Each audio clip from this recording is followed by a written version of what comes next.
Welcome to Where Does Food, the food history podcast, where we podcast about the history of food. I'm your host, Tim. What's up, you guys? I'm Elle. And today we're talking about ice cream. I'm so hyped. I love ice cream. Dude, I also love ice cream. It's one of my favorite things on the planet, I think. I agree with that. We have that sick ice cream shop, Jenny's. Maybe you heard of it. Maybe you heard of it. Jenny's Ice Cream. 10 out of 10. Empire. Yeah. So, Elle, on a scale from 1 to 31 flavors of ice cream. Is fucking Baskin Robbins in here? Mr. Baskin, are you here? Where you at? Where you at on that 1 to 31, huh? 1 to 31. I'm trying hard not to just go a flat out perfect food 31 on this. You're not allowed to do that, actually. So I'm gonna give us some space to grow, but I'm gonna give it a solid 27. This might be Elle's perfect food. Mine was pizza, and we might be on that number 2 here. Let's see. All right, so I would just give a shout out to Laura B. Weiss. I read her book. This is what most of this information is. It's just it's called Ice Cream: A Global History. So if you guys want to read that, it's good. And I'm just going to kind of walk through, my narrative of the book, essentially. Okay. That's how I'm doing these episodes now. I'm just going. Hey, yes. Yeah. Let's do it. All right, guys. So ice cream. Let's talk about what it is, how it's made, what it does. It's cold. It makes you happy. It's also typically it's a custard. If you don't know what a custard is, essentially you heat up cream or milk and you slowly add eggs at a certain ratio. Depending on the ratio, it doesn't matter. More eggs, the richer it is. Less eggs, less rich it is. You add sugar. Okay. You typically add sugar and you just keep it at a low temp. Some people just double boil it. So it's not even on direct heat. Oh, wow. Okay. Yeah. So it keeps the heat off. And then the moment it gets thick enough, it becomes a custard. You pull it off the heat. And then it just kind of cools and firms up. That would be a plain custard. If you add vanilla, that's a vanilla custard. And so the act of ice cream is just adding flavor to your custard base and then freezing that custard. And you would typically freeze it with movement or rotation, right? Because what that does is create a fluffiness and it creates a texture as it freezes, as opposed to becoming just a brick. Okay. Yeah, so that's how ice cream is made. That's what ice cream is. Interesting. A custard. Okay. Yeah, so it's essentially just a custard, and we're going to kind of go into how ice cream gets developed and where it started and the whole nine. Heck yeah. Okay. Guys, strap in. Get your seatbelt ready. Get comfortable. Get in your booster seat. You know what I mean? Buckle up. Get your little chest buckle going. You know what I mean? A little clip. Real quick. It's got the 2-point system, 3 points contact at all times. You know what I mean? Get ready, because we're going full speed ahead. We're in a DeLorean, baby. We're going back in time. Hey, I love that. Okay, I'm ready. How many more can I come up with? I don't know, but I'm so ready though. Hey guys, welcome to the ad section. I'm here to tell you real quick about Anchor by Spotify. You may have heard us talk about Anchor at the end of our episodes, is because Anchor is the platform we use to distribute our podcasts. It's totally free. It helps us distribute our podcasts to different platforms. That's how we're on Apple Podcasts. It's how we're on Google Podcasts, CastBox, you name it. They've helped us do that. You can record directly on the app, on the webpage, so you don't even need a super fancy setup. It's super straightforward, totally free. So download the Anchor app or go to anchor.fm to get started on your podcast or whatever you like to do. All right, guys, enjoy the rest of the episode. All right, so ice creams. Beginning. It starts with ice. Holy shit. Hey, who would have thought? Yeah, so ice was expensive at one point in time. Interesting. Okay. It's still kind of expensive. I was just yeah. No, but it was expensive. It was it was a commodity. Yeah. No, if you're a peasant, you probably didn't, unless it snowed, you didn't see that shit. And it remained that way pretty much until the 19th century. Oh, wow. Okay. Yeah, so it's pretty crazy. So let's talk about our favorite people. Oh, no. Yeah? So iced drinks. And I'm going to mention some things that aren't ice cream, but that's the point, right? The point is, what caused us to get to this arena. And iced drinks are part of that. And they date back to Greek and Roman times. Oh, of course. I shouldn't be surprised by this at all. As you do. As you do. So to get ice, they would send laborers, slaves, to mountains. Shouldn't laugh, but yeah. To mountains. Well, they said, it says but laborers, but right? We know. We know. We know. It's slaves. Yeah. To mountains to gather snow. You don't get laborers to go do that. That's slaves. They went to mountains to get snow. Wow. Okay. And then they would store it where it wouldn't melt. So essentially, they would, and I'll get to that. Sure. Mesopotamia had ice houses. Cool. So that was roughly 4,000 years ago. So we can date ice houses back to that long. First ice box. Okay. Ice harvesting and storage was a preservation method in China around 1100 BCE. Don't mind that. I was just kicking our mics around. Ice harvesting and storage was a preservation method in China around 1100 BCE. This is kind of what they used to do to store ice in general. Okay. They used to dig a hole about 10 feet deep, and they would layer it with reed grass. So they would lay that down on the base, and then they would cover it with a thatch roof. Wow. That's really cool. Okay. Chinese people, Middle Easterns, they all knew of the endothermic effect that salt has on ice. Yeah. So we're talking all the way back then. This is so cool. Yeah. That's blowing my mind right now. And so I'm going to explain the endothermic effect. If you've ever made homemade ice cream, if you've ever had the pleasure to do so, you typically have a cylinder in the middle that you fill with your custard or your ice cream mix. You may just buy like a generic ice cream mix. That's fine. And you would then fill ice around that, and then you commonly see people add salt, right? Yes, you just like triggered some memories for me. Yeah. Yeah. And then if you're having fun with kids, you'll get kids to like roll the thing back and forth, or if it's like a stand-up machine, it'll like rotate itself, or you'll rotate it, whatever it is. So what that ice is, or what that salt is doing to the ice, is the endothermic effect, where the salt concentration in the water doesn't allow it to freeze, but it remains the temperature of ice. And so that's why salt water doesn't just freeze to oblivion whenever you're in the poles.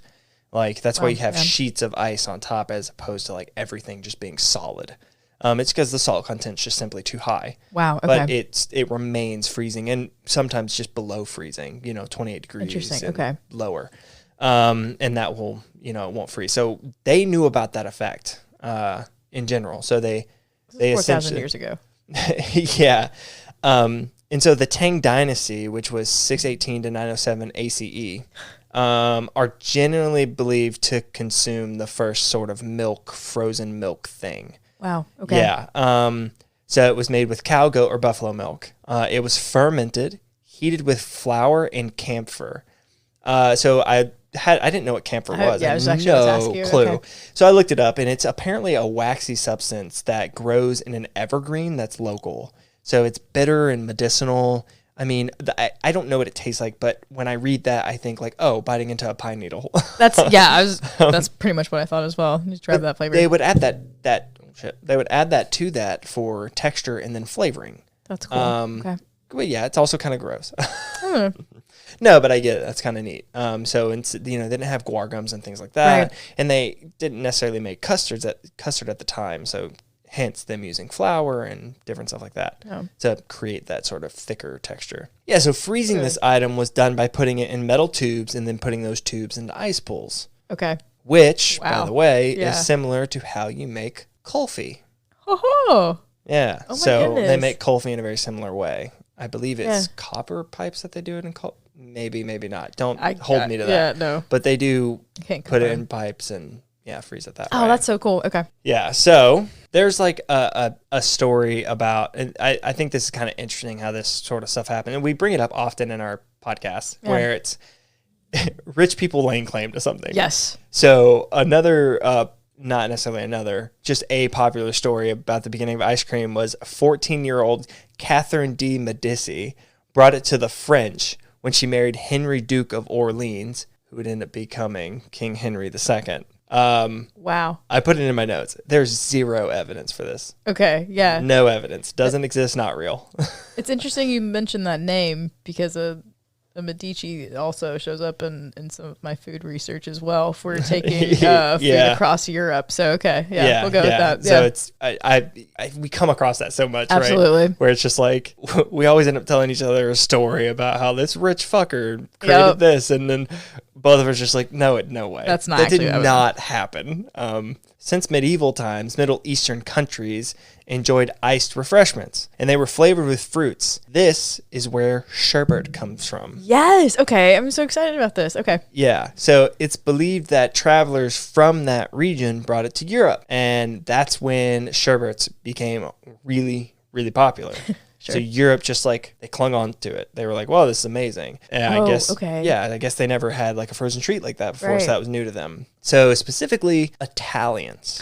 Oh yeah, okay. This is great. That prompted my next question. Looks like you're about to answer it for me though. Yeah. So Italians were known to be the best at making it. Okay. They took this thing, adopted it, and just started crushing it. So much so that one of our main characters, friend of the podcast, Nicholas Odger, I think is how you would say his last name. Mm-hmm. I apologize. So he had a book in 1962, and he advised his readers that the Italian style was the prescribed method for creating chilled and frozen liquid refreshments. That's how much they were crushing it. They were it. Yeah. You know? So if you could read back then and you read his book, that's what he told you to do. That's a good point. No, that's what he told you to do. So by the middle of the 17th century, again, ice still not available. Sure. Okay. Not readily available. Not readily available. Also, sugar not readily available. You know, there's a lot of that stuff that comes into fruition. By the middle of the 17th century, a frozen dessert in Italy emerged from these drinks, from sherbet, and it's known as sorbetto. Ah, okay. Which is just sugar flavorings with ice or snow. I'm for this. Which is close to what a sorbet is, if you're wondering where we're going. So, Antonio Latini. I love that. What rolls off the tongue? Okay. Yeah, he's considered one of the first people to write down a recipe for making sorbetto, and this happened in 1692. Okay. It was called the Modern Steward. It was. Why did my brain like Martha? No, I'm just kidding. Yeah, it was. That's the English translation, by the way, if you were wondering. So he described Naples as the hotbed for sorbetto. Go Naples. Latini also created a recipe for milk sorbet, and it was half milk and water cooked with candied citron or pumpkin. I bet that would actually be really good. Yeah, so he wrote that book, and then he also created this milk sorbet, and then he submerged that into a freezing mixture of snow and salt. So most culinary historians dubbed Latini's milk sorbet as the first ice cream. I will second that. I will second that. Based off of his methods, I agree with that. So back to our boy Nicholas, who told everyone that Italians were the ish. He would later add on to Latini's technique by stirring the mixture as it froze to create texture. Oh my gosh. We love Nick. Okay. It's coming together. I love it. All right. So by 1775, a Neapolitan known as Filippo Baldini produced De Sorbetti, which was the first book devoted entirely to the art of making frozen dessert. Just like it's called Sorbetti. Okay. Yeah. So this happened nearly a full 100 years. 1692, 1775. So we're moving through history. One of England's first run-ins with ice cream was from an English lady named Mary Eales. And she was a confectioner to Queen Anne, and her book, published in 1718, had a recipe for ice cream in it. Good for you, girl. So we're just setting up some of how ice cream is moving around, some of its first entries into, literature, things like that. This was like the 18th century, right? Yeah. Okay. Yeah. So let's go to the USA. One of the earliest Americans to consume ice cream was said to be William Black in 1700. Okay. Founding Father Thomas Jefferson tried ice cream during his 1784 to 1789 tenure as U.S. ambassador to France. Okay, fantastic. So these are some of the first Americans to kind of get their mittens on some ice cream. George Washington also loved ice cream. Our boy George, he owned 2 ice cream pots. Really? Yeah. Okay. And another early ice cream aficionado was August Jackson, a White House cook. And in 1832, he opened a catering business in Philly. Yo, okay. And supplied the parlors with ice cream flavors. So, Let's jump ahead. Let's get moving, all right? By 1859, 4,000 gallons of ice cream was produced in the U.S. 4,000? 4,000 in 1859. Gosh, you guys. Around 1843, Nancy Johnson received a patent for her mechanical ice cream making machine. Okay, Nancy. Yeah. Okay. So now we're getting into it. Now we have machines. Yeah, okay. We all know what happens when machines get involved. You lose the means of production. Around the same time in England, Thomas Masters also helped take away the means of production by creating his own ice cream making device. By the second half of the 19th century, manufacturers were churning out thousands of gallons of ice cream.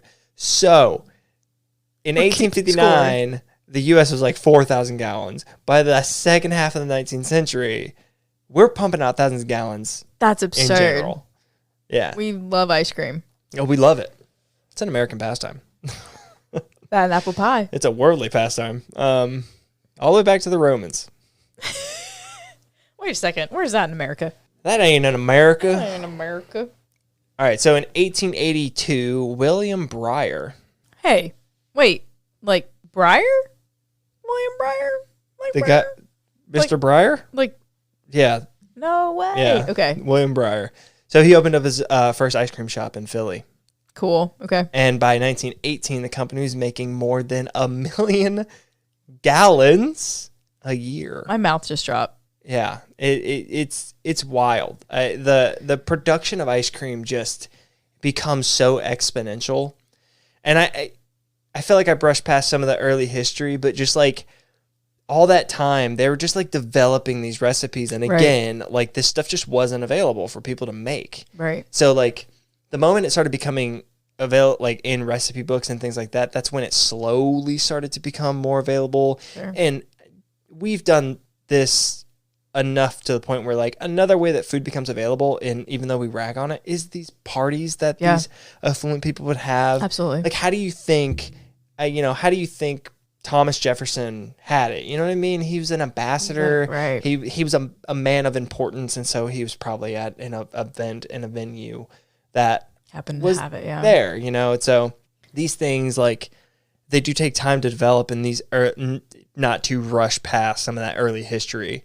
It's just that, like, all that before, like, industrialization, it all just is slow kind of moving, and it's a kind of a cherished dish as opposed to, like, an average consumed dish. An everyday dish. Well, yeah. And I think it's so interesting, too, because, I mean, at that point, it sounds like ice cream is one of the earliest mass-produced food items to that extent, compared to some things that we've seen throughout, like, the history that we've been doing, that we've researched, honestly. Yeah, like what we've put forth. Yeah. You know, I think it's just because that process is, again, it's a little bit more straightforward as opposed to, like, trying to mass produce potato chips, which inherently has an issue with, like, the supply. Yeah. Right. Yeah. And once we solve, which, you know, we're kind of jumping around, I am going to touch on how we solve the keeping issues of ice cream. Sure. Obviously, it melts. Right.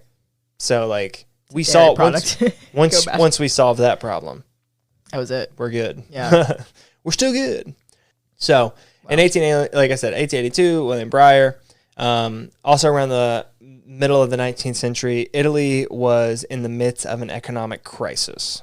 Solid. Yeah, so this led to the migration of Italians. This is a big flood of Italians into America, which is how we get our Italian Americans, which we love. They left. They're looking for financial opportunities. They're struggling.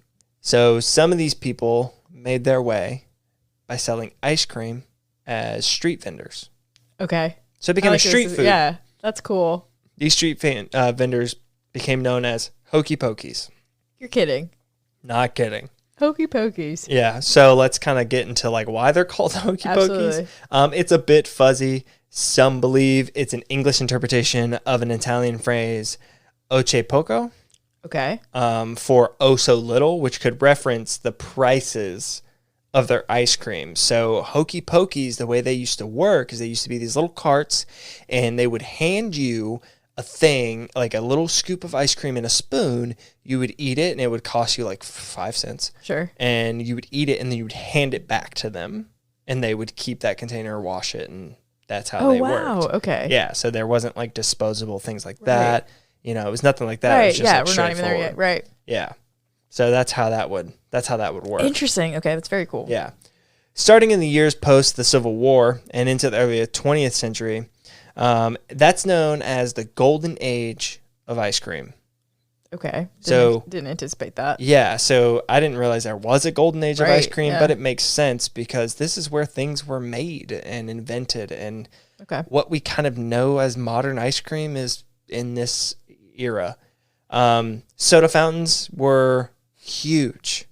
I mean, that's almost like a whole nother episode on its own, like soda, which is just a wild, wild thing. Soda fountains were a big deal and they helped push ice cream.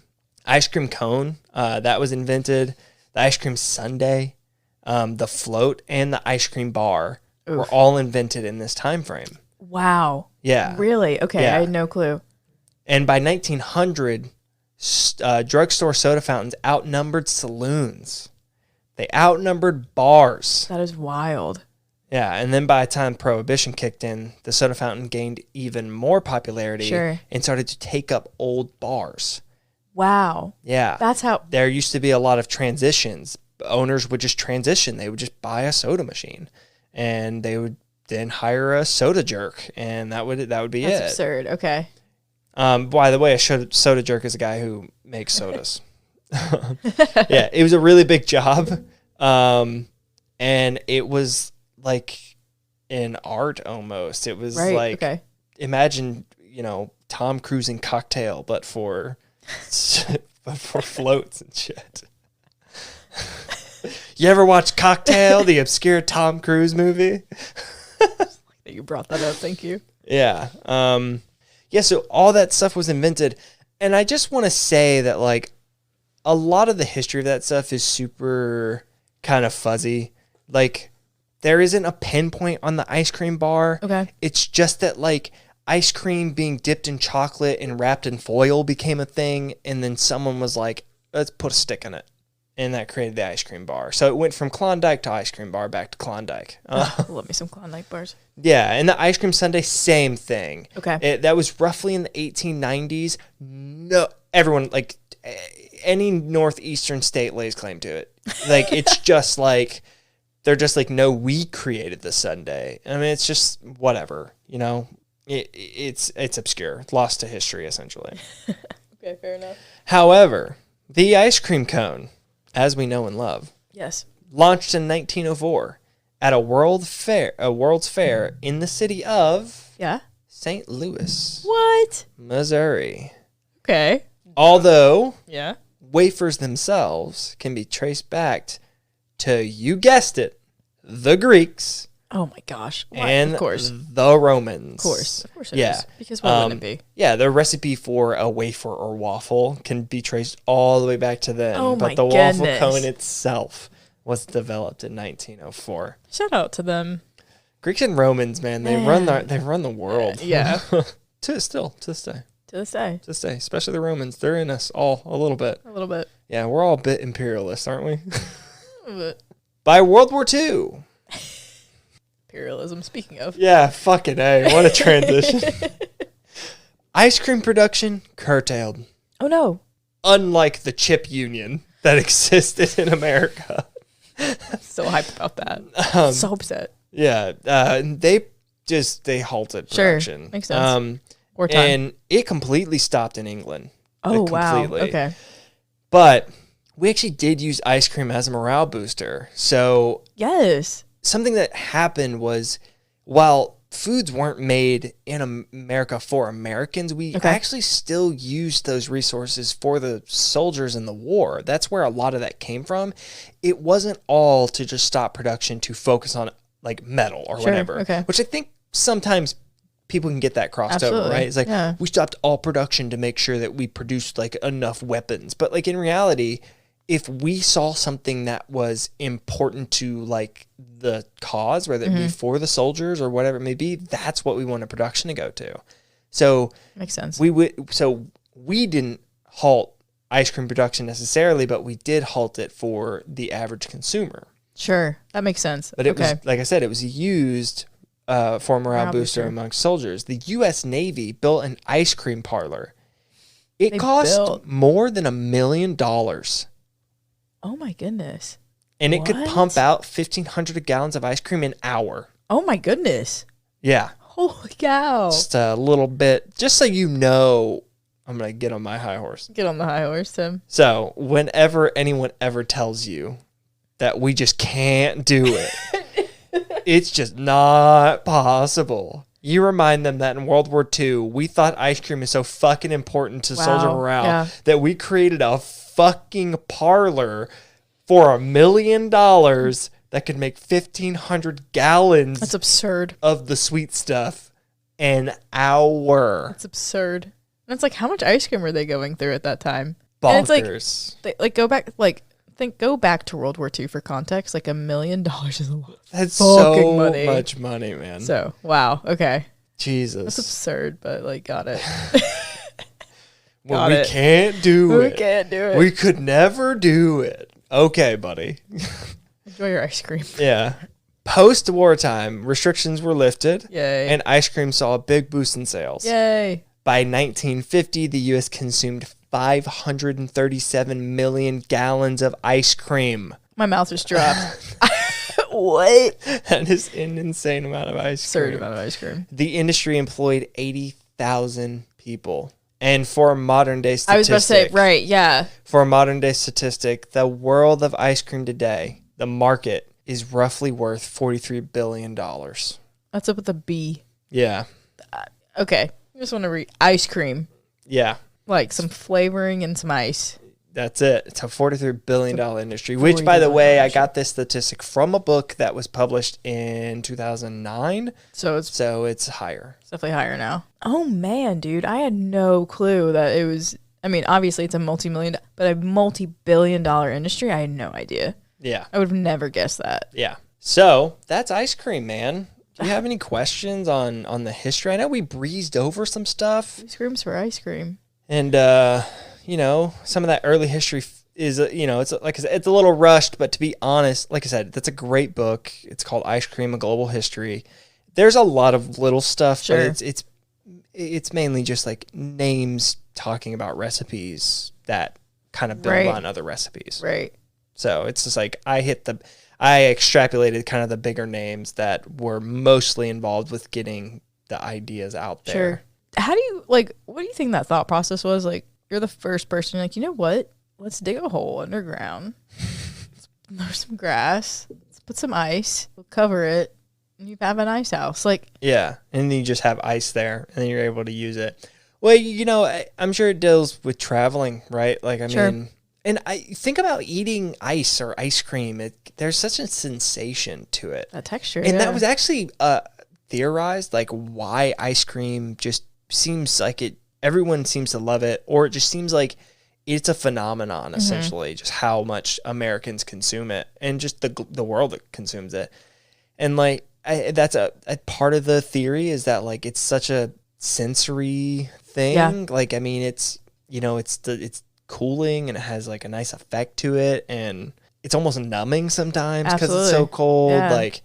So it's interesting, and I will mention also custards, by the way, existed long before, long before ice cream did. So the idea of taking a custard and freezing it is simply an application to a thing that existed for a long time. Right. I mean, I won't lie. When we started out the origin, it's custard, and it's custard, but that makes sense. It's right. Yeah. Which. Yeah, if you have really good ice cream, it's going to be closer to that. Right. Obviously, the Industrial Revolution comes with the caveat of adding a bunch of additives. Absolutely. You know what I mean? Sure.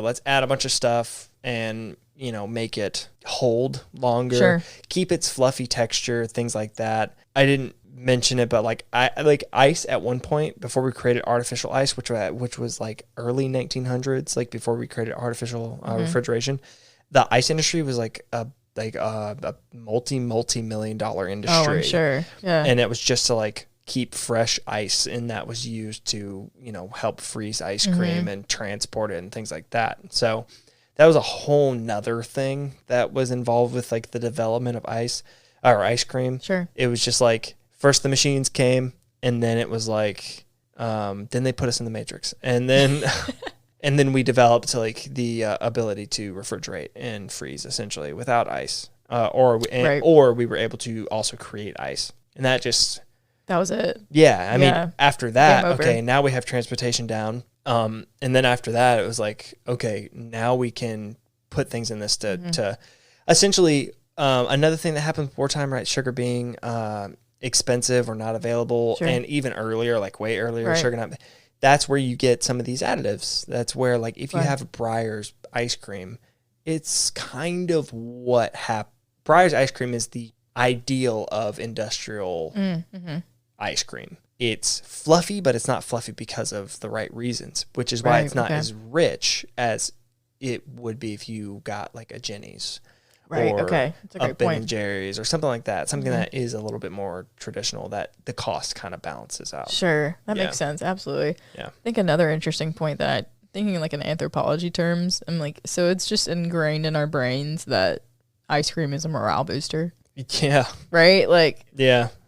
I mean, that's actually a really good point that I didn't even think about. I sort of read it and just wrote it down, and I was like, yeah, that can make sense. But it does really make sense. I mean, think about being a kid. Yeah. That was the first thing I thought about. Like early 1900s, and there's just these hokey pokies on the street, and you're just like, you're playing your stick ball and fucking working up a sweat in Hell's Kitchen, and then you go to the Wall Street district, which a lot of early ice cream parlors and stuff were set up on the Wall Street district. Interesting. Had to blow up steam somehow. Yeah, and so it wasn't developed yet. That district didn't turn into the financial sector until later. But like early precursors were like ice cream vendors. Let's do it. It's just wild to me. You go there now, it's void of joy, void of frozen ice cream, soul in life. Yeah. No, well, also like so it's just fraud. Okay. So hokey pokies are essentially just the earliest ice cream trucks. Yeah, I don't know if they're the absolute earliest, but I do know that it was a big sort of wave of just like, oh, this is like life now because these immigrants came over, and they also set up hokey pokies in other parts of Europe, but like just from the American standpoint, it was just a big like, this is how we make money. Like this is one of those things. And then you also had the point where you had the White House cook. Let me pull up his name real quick. I will mention, I think it's very interesting that because Thomas Jefferson, his other chef, Mr. Hemmings, because of Thomas Jefferson being able to be an ambassador in France, a lot of his slaves, let's call them what they are, his slaves, part of his crew, they were able to learn a lot of the French cooking techniques, and they were able to bring it over to the States. Oh, yeah. And that was what, to your point, a lot of his people were able to elevate American cuisine because of having those interactions. Yeah, and again, August Jackson was his name. Thanks, Mr. Jackson. Appreciate you, man. And like I said, it's really cool. I mean, at 1832, he's able to open up his own business. Yeah. I mean, it's really impressive. It's unheard of when you think of the time. Yeah. And awesome. He helped kind of spread that whole thing too, and timeline wise, those are all very close. Like that's a lifetime span essentially. Right. Okay. Like you would be able to live through both experiences. Wow. So I think I mean, ice cream's, it's insane. Like it almost seems like from the fucking dawn of time. Goodness gracious, how far it goes back, right? Like how far it goes back to people just wanting to eat ice. That's a good point. I just want that cold thing over there. I want that cold thing over there in my mouth. It's too hot. Yeah, that's a great point. Yeah. Yeah, I personally found ice cream fascinating. Yeah. Where you at on your score? 1 to 31. You're at 27. I was at 27. I'm gonna bump it up to 29. Wow. 29. Not a perfect food for you. Not a perfect food, but like, what the hell is gonna get you there? The Industrial Revolution kind of. Well, the Industrial Revolution is going to ruin everything if we're going off that. I know, yeah, you're right. But, I'm just genuinely impressed with, talk about foods over time, but like ice cream was massively popular. Yeah. And to your point earlier, like shout out to the Italians and gelato and perfecting that. Yeah.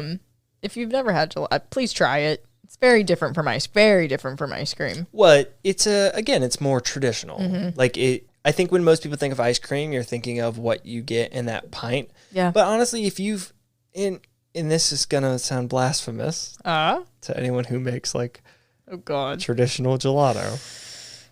I think I just think that if you get any legitimate ice cream from like just home makers and vendors and mom and pop shops, you're getting representatively what gelato is essentially. Okay. I'll give you that. Because gelato is just a rich and creamy ice cream. I mean, and it seems, and at the time, you know, it, especially when it was originated, it was based off of flavor and technique. But in modern age, it's just like, you know, what constitutes a gelato at this point? And I think modern age does that in general. Yeah. I think you're allowed to take something blur the lines a little bit. Yeah. And I don't think that's a disservice. I think that's a great thing to do. I think it allows for the most creative things to happen, and it allows people to enjoy, you know, different stuff. I mean, imagine this is something we take for granted is our food supply chain, man. I mean, 100%, dude. Yeah, the ability to just have whatever types of food. Yeah, no one in America had, like, most people in America didn't have gelato. No. Until modern times when you could just go to a shop and they sold gelato. I don't know, man. It's just something it's just like, so fuck it if it's a gelato that has fucking different like Middle Eastern flavors and shit like that. And it's like, yeah, okay, gelato's not Middle Eastern, but like, why not fuse the two together? Absolutely. So. For some reason, my brain is like gelato relates more to like fruity flavors. I don't know why my brain does that. And then with ice creams, it's, you know, your richer, quote unquote, chocolates and caramel. I don't know why. I mean, again, we just explained how they're literally pretty much the same thing, but brain's like, I don't know. I don't know why it does that. And we also, like, you know, you go to certain shops and they call it custard. That's true. Right. Like Shake Shack does custard shakes. Karen's custard. Yeah. Yeah. And again, it's almost like a declaration of like, this is pretty much like, this is ice cream. This is what we're doing. We're doing like the original inception. And it's like, cool, man. I have a random question. Yeah. So, wow, I just literally... Oh, what about soft serve? Do you know anything about soft serve? Like, is there anything special? Like, why is it soft serve? Soft serve. Dairy Queen.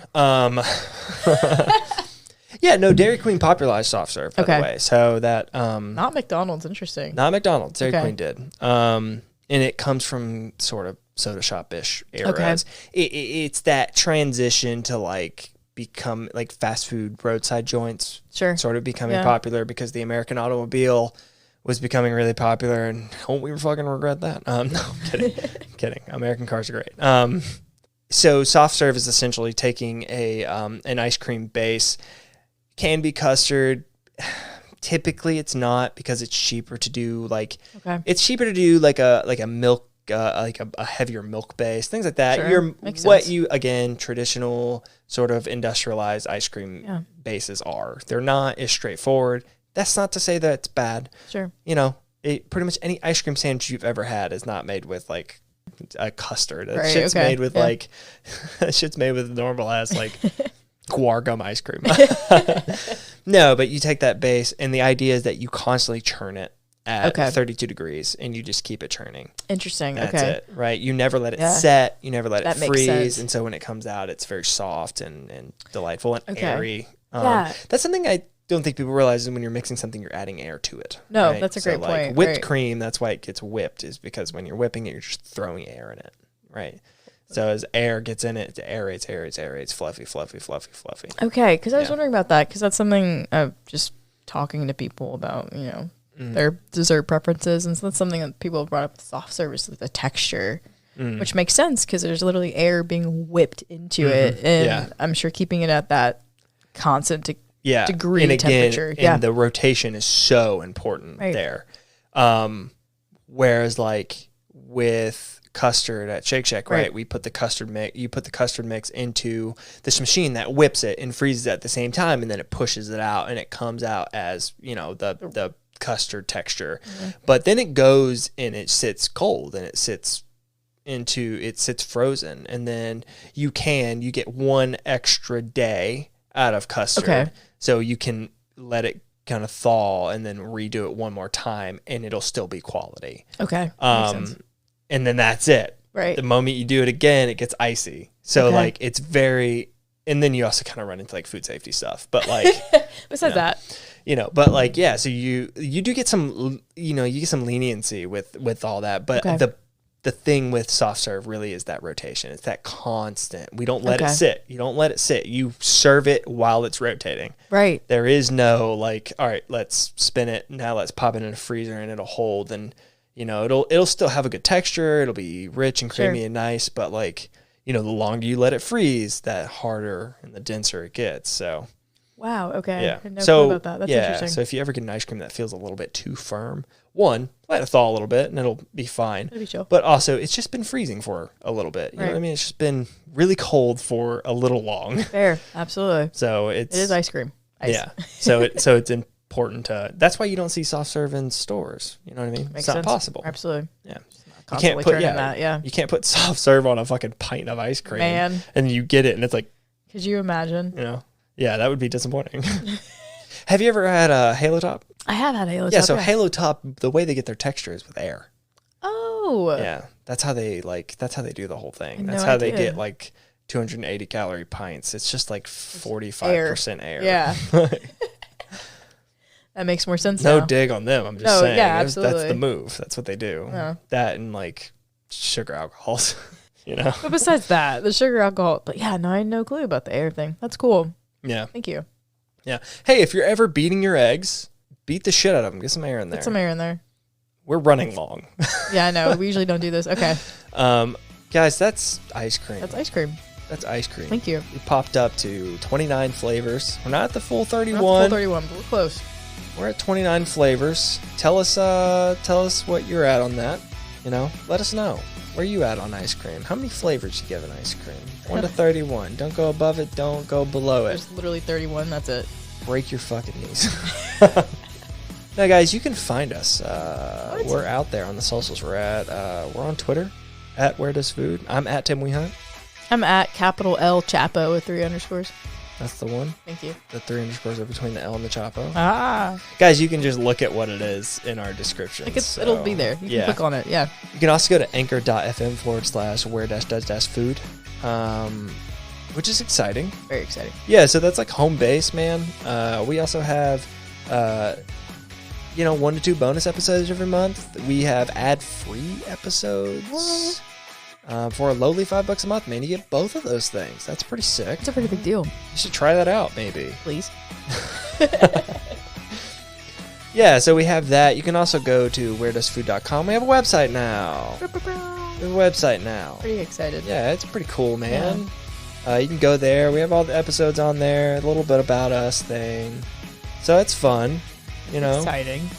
Yeah, but I would still say the main hub is Anchor. I would go on a limb and say that. We're available. We're available everywhere that you listen to podcasts. Where do you listen to it? Cool, man. We're there. And if we're not, we're available in like most of them. So pick another one. You can figure it out, guys. Yeah. Come on. Yeah. Being a hipster about it. I don't think hipsters are around anymore. Pretty sure that was my thing growing up. Yes. Yeah. Is there anything else? I feel like my intros are so concise now. You got it down pat. We hit the socials. It just frustrates me, I think, a little bit. Where we can find us and our website now. So you actually added that in there too. Yeah. Yeah. So you're good, man. Yeah. I know. You're getting too good at your job. All right. Well, we drop episodes every Monday. No, guys. We'll see you later. Appreciate it.